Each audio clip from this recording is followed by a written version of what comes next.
We've become so focused on leadership. You know, we all want to be leaders, right? But nobody seems to be talking about community. The thing is, one can't exist without the other. So if we're talking about leadership, we have to also talk about community. World-renowned motivational speaker and entrepreneur, Shane Feldman. Shane Feldman. Shane Feldman. Shane Feldman. He's the founder of Count Me In. A global brand that has impacted more than 10 million people worldwide. He's been featured by Dr. Oz, Larry King, Forbes, and People magazine. And he's worked with over 100 organizations around the world. Please welcome our keynote speaker, Shane Feldman. Leadership doesn't begin with thinking. Leadership begins with listening. As a CEO, I consider myself a leading learner in the organization. One member of our team, Arjun, who had a role in community outreach, suggested that we take an annual event we had been touring, move it into one large venue and stream it live so that anyone from anywhere could tune in. We had a setup that rivaled the Oscars and the Grammys. Hundreds of lights, cameras, a 30-foot crane, a live TV editing truck parked outside. In that TV truck was the same person who had just directed the opening ceremonies of the Olympics. We had a team of 139 people, an audience of 8 million with viewers tuning in from 104 countries.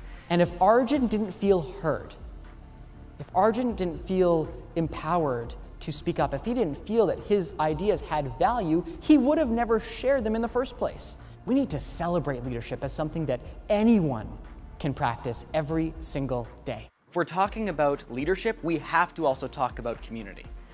You know, the more digital our lives become, the more unclear our definition of community is. Because here's the thing, just because you shop at Whole Foods doesn't mean you skip down the produce aisle giving out high fives and hugs. We join things expecting, hoping to join community. But that doesn't come automatically. Community doesn't appear simply because you shop somewhere, or read a certain magazine, or work at a particular company. Community starts when you actively connect with other people. What I found while traveling the world was that community is an experience. It's a shared experience. I've now immersed myself in all different types of communities around the world. Celebrating New Year's in Vietnam with locals, living in a remote village in West Africa, meditating in an Arab settlement in Israel, cheering on a soccer match in Mexico. You want to know the one single universal truth I uncovered?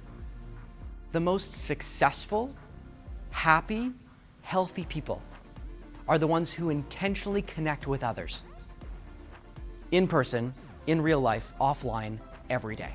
When we connect with one another, really connect, we thrive. Productivity increases, wellness increases, joy increases at work and at home. Life is meant to be a +1 experience. It's kind of like the difference between reading a great novel versus being in a book club.